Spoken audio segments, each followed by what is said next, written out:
Yes, and we're back here in WhatsApp. Of course, together with me is my co-host, no other than Dr. Ray-RAN. Yes. And we have our guest, very special Dr. person, Bernardo the III, Vice Vice President, President of Philippine Medical Association, Yes. Dr. Now, for our second Bernardo. segment, Dr. Seneca, sabi mo kanina, pag-uusapan naman natin ng konti ang personal ng buhay. Kung bakit, paano napunta si Dr. Bernardo sa pagiging Vice President. Vice President. Sir, initially, let's say, of course, there are some doctors already, or after taking up the medical board and pass the exam, we are also dreaming to become an officer of the Philippine Medical Association. Kasi parang yung parang minsan yung pagbata ka, gusto ko maging artista. Ayan. Ito naman, gusto ko maging officer. Kasi syempre, you go all over the Philippines. Parang ano din yan para showbiz din. Iba na ang mission mo sa buhay. Parang as a doctor, iba, no? Nag-iiba. Sir, from what school are you, did you graduate from medical school? I am a graduate of the University of Santo Tomas. UST. One of the best medical school in the Philippines. Dr. Bernardo said 1999 graduate si Dr. Bernardo. pinabata si Dr. Bernardo. 1973. And sir, after the passing the medical board, did you practice I practiced medicine. Yes, where do you practice medicine after? Family physician. I'm a family physician in Tanay. Tanay Rizal. And I've heard that you also practice in Cebu? There was a time I did practice there. Kasi sir, nag-abroad man lang after, during the time talagang yung mga doctors nun, almost lahat nagba-abroad Talagang gusto niya ba sir sa Philippines? It's a long story. I was touched by what I saw in Cebu. And although my family is here in Metro Manila, I was touched by that little girl who was sick. And she was the only one who's not sick and was caring for the family. And I said, how I go abroad when there are a lot of people who need the care of a doctor here? Wow. Okay. It is where I begin to understand the dynamics of where the doctors are really needed. It's not in the urban areas, but in the rural areas. Yes. So, kasi maraming doctors na maraming patient na hindi nakakakuha ng tulong. So when we're having medical missions, it's only a sign that why do we have medical missions? It's because doctors are not well distributed in this country. That's the good thing with our profession, sir, that they don't know that doctors always have a heart to people. And at the same time, we're very close to people. A referral system is not yet in place. Right. Because kukunti pa lang mga specialists sa rural areas. No, if you are a member of the Philippine Medical Association, you will know how you will put in place a referral system where doctors are coordinated, government, private. That's the reason why there is PMA needs organizational redesign. Have you been involved in some government service, sir? At one time, yes. At what municipalities or? I'm also with TESDA, by the way. Yes, Healthcare Industry Training Council. We are developing competency standards, curriculum-based competency standards for non-skilled workers, skilled workers rather. Meron palang, very interesting. Meron palang mga ganong situation. We have just finished the curriculum-based competency standards and training regulations for emergency medical services. That's very important. May sinasabi ka kanina, Dr. Seneca, di ba, na you're toying with this idea na yung mga doctors who are in media. Yan, yung mga gano'n naman, sir. Kasi there's also a lot of doctors just like us who have been involved in media, in broadcasting, and of course, we don't really have an actual formal training in broadcasting. We just learned it the hard way, you know. And just like the advocacy of Dr. Bernardo, let's say in emergency, especially right now, sir, there's a lot of people dying of this because of the going on disaster in the Philippines. Because we don't know the emergency tactics, how to do, let's say, CPR, proper CPR, and how to, maybe if you can do intubation by using any other instrument just to take out and make a hole in your trachea or the airway, you know. Things like this is very important. So why don't we have, noon pinropose namin to sa isang congressman, sir, na starting from grade school or elementary, those children must be taught how to do some emergency procedures. Parang first aid, first aid lang, sir. Hindi kaya pwedeng natin sa mga i-incorporate yan sa you don't see a doctor all the time. right? Yes. In any situation, in any particular condition. Uh-huh. That's the reason why we are also training. That's why we have these emergency medical services with TESDA. So we're training nurses to become, competent. Ambulance drivers are not just mere drivers. Just drivers. No, they should also know this and that. In America, there's a license. You have to go to school for several months and years just to be an EMS or the emergency medical services. service person. Yes. And wala yata sa atin ganoon, sir. We are already. We have that. We have that. That's With good. TESDA. Starting. Yes. With TESDA. Okay. So, dapat TESDA pa, no? Kayo, sir, nag-lead noon, nung ano na yun, No, campaign na yun. in the health sector, I represent the Healthcare Industry Training Council, where I used to head as chair, is part of that is recognized by TESDA. Okay. Dr. Bernardo, being the Vice President of the PMA, sobrang hirap ba ng trabaho? Hindi namin alam, sir, kung ano yung... Ano bang task No, not really. ng Vice President? Yes. The entire organization makes it easy for you to really operate. But you have to do it correctly. Right. So you travel all around the Philippines? The one who's having that big burden is the Secretary General. Secretary General. Sir, And the because President. the President. Of course, you travel, you have to reach out, We have Luzon, to. Visayas, and We have to. Mindanao. Iba yung nakikita ka ng tao o iba yung naririnig ka. They want to see you in flesh. Yeah. And, Sir, this is being a liaison officer of this national convention, national organization. This is real your advocacy. Ito ba, sir, pangarap niyo ba to or by accident ba to? It came by accident. Oh, by It accident, came sir. by Hindi nyo accident. pinangarap, sir, na maging PMA talagang accident It lang. came by accident. Talaga. Sir, Anong initially, story, sir? Anong story? initially, sir, naging ano ba kayo, being a member of the Philippine Medical Association, and then you did you practice medicine during the time? Actually, he did not aspire to become part of the, the national office. national office, I was just picked by my first president whom I served, Dr. Attorney Bu Castro. Oh, You were appointed. And then later on, I ang dami na surprised. ring doctors, siguro Maraming hindi doctors alam na natin attorney. mga televiewers, no? Na there's a lot of doctors who are also lawyers. Yes. Yeah, and we can name few like Dr. Bu Castro, Dr. our Attorney Leo president, Olarte. Dr. Leo Olarte, And even the Comelec chair, I think Dr. Attorney Rebosa. Rebosa, yan, naging guest namin yun si Dr. Rebosa. Oh. So, yung once na na-appoint kayo, sir, pinag-isipan mo ba or tinanggap mo agad yung Yeah, posisyon? because I used to work first as in the Philippine Hospital Association as executive director. Executive Oh, And director. probably that's where I was discovered. In spite of being executive director of the Philippine Yeah. Hospital I was Association, appointed then, and through the recommendation of Dr. Telma Clemente of Capital Medical Center. Okay. So I was there. okay. I used to write just paperworks. So talagang very, you're in a capacity of And being then the I was also again vice surprised president, because I just received a call, and Dr. Rebel Santos wanted me to become Secretary General. So So that means you're very effective, sir. How can you? How You're can doing something right if you are kasi just napapansin ng called? tao. You were called. How can you refuse I know. the offer of the highest highest officer position in the national And organization. besides, they are respectable people. Yes. I That know. means Dr. Bernardo is doing something right. Kung Alam mo, bakit siya... pag you say Secretary General, all the dirty work, Yes. lahat ng pinakamahirap nasa kanya. Kasi doing all those writings and mga issues, you have to Messages, solve yes. that. And do you have like advisors or kayo na lang din, sir? Or did you get opinions from different members? Your opinions from members, from your peers.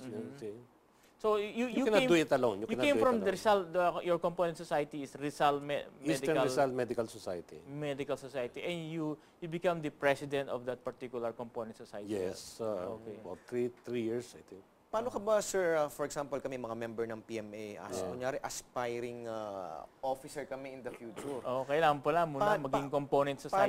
Paano ba, sir, maging officer in the future? Ano bang kailangan pagdaanan na isang PMA member? Usually, you have to be a president of a component society. Okay. Yes. And that's where you are introduced to the PMA politics. Later on, you have to rise as a governor. Governor. And from governor, you become a national officer. And from being one of the national officers, you can aspire to become president. Are all Marami those palang national pagdadaanan. officers are appointed or elected? Elected. Elected. At large, yeah. By the member. By the general membership.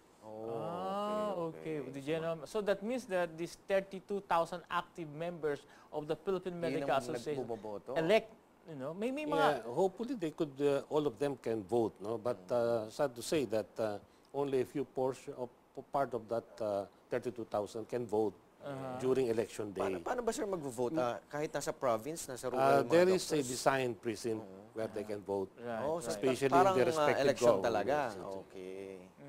Every component has its own electoral place for. Sir, is there any question, any politics involved in the what you call the election of the national election of the Philippine Medical Association? Yes, we wish to.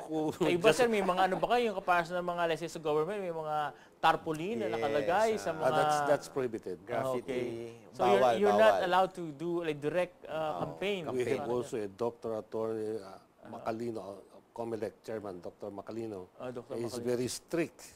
So And of course, the members of the COMELEC. No campaigning. no campaigning.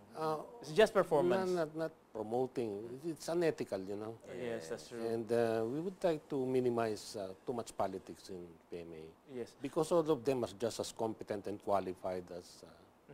Let's say being an officer, sir, of the Philippine Medical Association, this is a personal question. Wherein, is there any benefit? None. It's a thankless job, That's what I've heard from other officers. Ano yun, sir? Ano? It's a thankless job. You are just reimbursed, but there is no benefit, No benefit. no honorarium whatsoever. So talagang It's a service. You just serve. Talagang ano lang. Actually, When you serve, make sure that you don't promote yourself. Actually, mamaya, Dr. Sene, kasi Dr. Bernardo, lilipad, papuntang, saan kayo Iloilo. pupunta? Papuntang Iloilo, mamaya, 4 o'clock. At 4 o'clock. Stay natin sa mga Yes, doktor sa sa Iloilo. Darating po ang ating Vice President ng Philippine Medical Association. 4 o'clock, lilipad dyan. Pinagbigyan lang tayo Yes, ni naku, maraming Dr. salamat, Bernardo. Dr. Bernardo. Sir, let's say now you're a Vice President. Before you've been the Secretary General for several terms, no?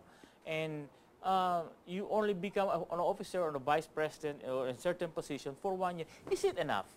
No, 1 year is enough for you to Magagawa serve. lahat. For a president, To it's not change. enough. For a president, it's not enough. It may be enough, however, for those people with the concrete plans. Okay. If everything starts with a plan. If you have a plan, you could spark a change. There is no need to prolong a term. But if you really have a plan, a course of action, to really transform the organization to something that will really change everything, that would really impact on the medical profession for many years to come. You can do that in 1 year. But the thing is, why don't you just make a proposal or amend the Constitution? Actually, it should come. Because 1 year The is not, amendment for should me, come. personally, is not enough for you to manage the whole PMA. doctors and, of the members, Republic of the Philippines in just 1 year. in 3 regions, it's Luzon, Visayas, and Mindanao, for 1 year. Yeah, of Mag-travel ka lang, sir, from different society and being a speaker of different component society, it's not enough for you to One of the problems, reach out. especially the need of really managing conflict of interest among doctors yes. and how to motivate them to become active in the PMA is Right. already a big challenge. That's true. That's So Napakahirap gawin yan. it requires a plan, a strategic plan. So if you are prepared when you are elected to do what you intend to do in the plan, perhaps 1 year would be enough. Siguro sir, yung problem na yan, mga 5-10 years ago, parang pinoproblema na yan how to unite all doctors, no, sir? Up until now, parang medyo problem pa din, pero at least Actually, may through ginagawa the na. years that I've been Secretary General, I was trying to figure out what would be the best design for the PMA. Yes. And during the leadership seminars, when I was trying to lecture on protocol, I was mentioning that to the membership, general membership, or the leaders who were elected, right. that there is still some defect. It's the design. Sabi nga nila, ano bang mas mabilis tumakbo? Yung jeepney, kung pare-parehong lakas ng horsepower niya, o yung isang kotse? Sabi, because of the design. Yes. See? Okay. Too One many change. clutters, we just change it. Okay. That will impact. Transform it. Yes, that will And impact for so many you years. could see the participation also of doctors from the provinces. They will see and appreciate being a member of an organization like the PMA, of an integrated medical profession. Wow. Sir, the doctors from the rural area, are they still very active in the Philippine Medical Association? Some of them are, but usually it's because of the social aspect of being a member. But we want to go more higher than that. Or the good thing with especially right now, the National Convention, which been always held to some of the provinces, not only in Metro Manila. Kasi usually, ang mga convention, Metro Manila, and doctors from provinces travel all over from the province, going to Metro Manila. And now we're trying to reach out, no? The National Convention. Yan na ba sir ang mangyayari? Magiging trend na ba yan?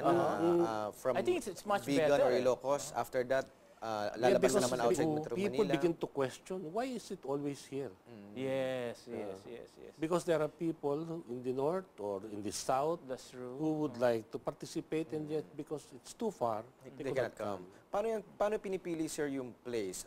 it's through the General Assembly. It's not parang bidding Walang na. bidding? They bid. They bid. Governors bid, and then at the same time the General Assembly will vote. So maganda, no? This convention is held in North.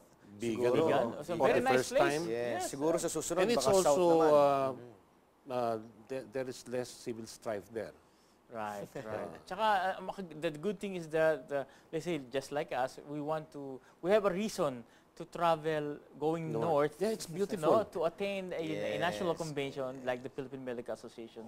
At first, I thought vegan does not have the capability, but when I saw the Vegan Convention Center, it's big. Tsaka sir, nakita ko yung kagabi, no? I scan on their website, and there's a lot of hotels. Very cheap, huh? They're like 1,000, 1,500. Maraming pupunta talaga this convention. Yeah, I think, to support. I think there will be a lot of In fact, doctors who will be very interested to attend this national convention, no? And hopefully, after this convention, may ma-resolve yung mga ibang conflicts or Yes, controversies. we should be able to. Hopefully, That's very hopefully. important. I think the one who will be heading the convention is one of our colleagues, no? Si Dr. Daisy Camitan. The Daisy Camitan, yes. Alam mo, lahat ng ino-organize niyan talagang palbasa fashion niya yung siguro mag-organize, eh, no? And he has also, I think, a TV program from other station, eh, no? We also have there the local counterpart, Dr. Panching Lahos. From Vegan. Vegan, Ilocos. Wow. So, sa tingin niyo, sir, ilan ang attendees, mga estimated na pupunta sa vegan? Maybe around 3,000. Sometimes because doctors are really busy. So, do you still have time to practice? A little, yes. But surely, like Dr. Olarte, if Wala you are na in that talaga. position, Wala na talaga. no more practice. Talagang zero, sir. No? Kahit sa inyo, buti pa sa inyo, sir, nakakapag-practice pa kayo siguro.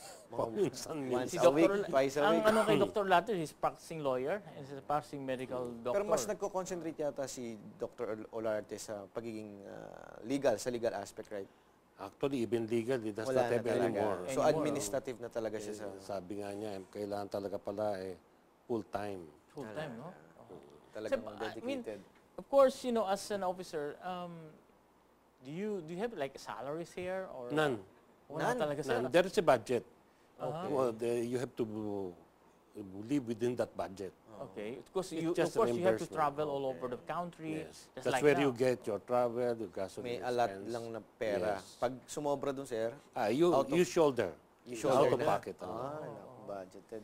Mahirap talaga. So, talagang service. If you enter this job, talagang service. Now, question is that, what changes do we have now from the previous administration? Well, there were some resolutions, of course, which I mentioned. They are controversial. Some of them poorly understood resolutions by some members who thought that there's a takeover of one group in the organization. But the truth of the matter is we are actually pursuing the organizational objectives of the Philippine Medical Association. Oh, wow. Yeah, kasi before Yun ang basis lang. Huwag tayong lalayo. We are just pursuing the objectives. Yeah. Nothing more. Alam niyo dun sa aming when we were studying Masters in Business Administration, we concentrate on the mission and vision of and this organization. objectives. Stick with it and you never go wrong. Then that's the basis eh. That's the basis of that particular organization, the mission and vision. Parang sa medicine, know the basics first. And then there should be also a way of trying to measure your pursuit of unity. Just how much have you united just how many doctors have joined. There should be a measure. Right. Sir, ano pa yung mga future plans ng PMA? PMA. Yes. Let's go beyond. We have already approved an amendment to the Constitution. We spend a lot of money for that. And we hope it will be ratified by the General Assembly. Okay. We have a complex, what you call the PMA complex. PMA complex. So that later on, the PMA will not be anymore depending on partners or donors or sponsors. Right. That the PMA could sustain itself.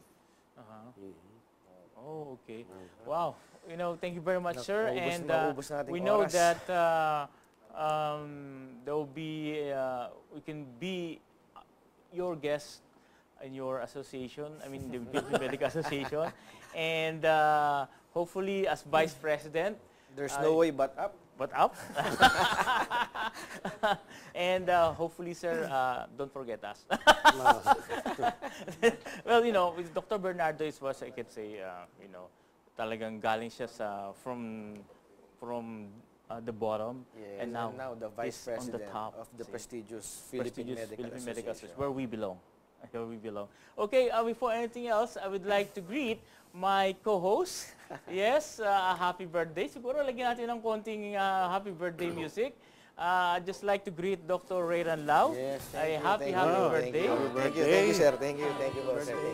Halika. I'm very lucky na andito ang Vice President ng Yes. PMA. Siguro you have sa to birthday ko. blow the cake. Thank Sige, you, thank you. Mag-wish ka muna. Ayan. And I just want to know that Dr. Ray-RAN Lau is very much single Yes. and available. Yes. Ayan. Okay. Thank you very much, Dr. Thank you Lau. sa Jin and family. Yes. Siyempre sa WhatsApp daw kay Dr. Seneca, sa mga staff. Thank you. And of course kay Dr. Bernardo as Dr. Bernardo, you invite our televiewers for any last word for our Yes, parting televiewers, words. our would like to doctors who are encourage listening them right to, now, or watching right now. To attend the annual convention at Vegan, Ilocos Sur. It would be a very exciting and enlightening How about in experience. Iloilo, sir? Will you be there? Yeah, I'll be there in Iloilo. Wait for us there.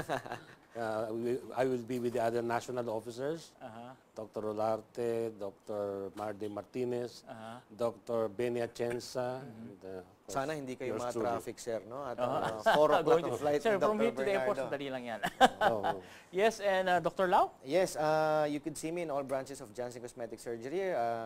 Medyo madalas po tayo sa Johnson Libis. Our telephone number is 667-3491. And on Sundays, you could see me at our Cosmetic Center in Retiro, Quezon City. Okay, and this is Dr. Johnson. You can log on at www.johnsoncosmeticsurgery.com, and you have a Facebook account. It's Johnson Cosmetic Surgery.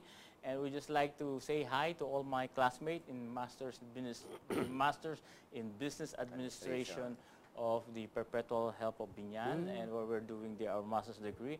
And hopefully we'll be graduating some March 27. You are all invited to watch my graduation. Dr. Seneca. Okay, thank you very much. Thank you. And happy birthday, Yes, Dr. thank Lau. you, Dr. Seneca. And this is another episode of What's Up, Doc, and we'll see you next week for another guestings. episode, And yes. of course, together with Dr. Lau, and this is Dr. John Seneca.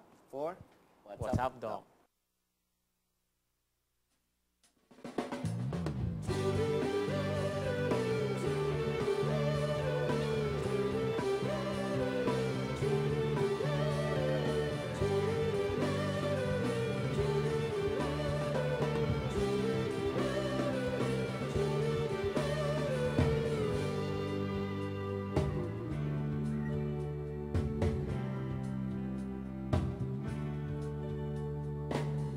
There's a tear in your eyes, I know. I can feel that it's not been dried out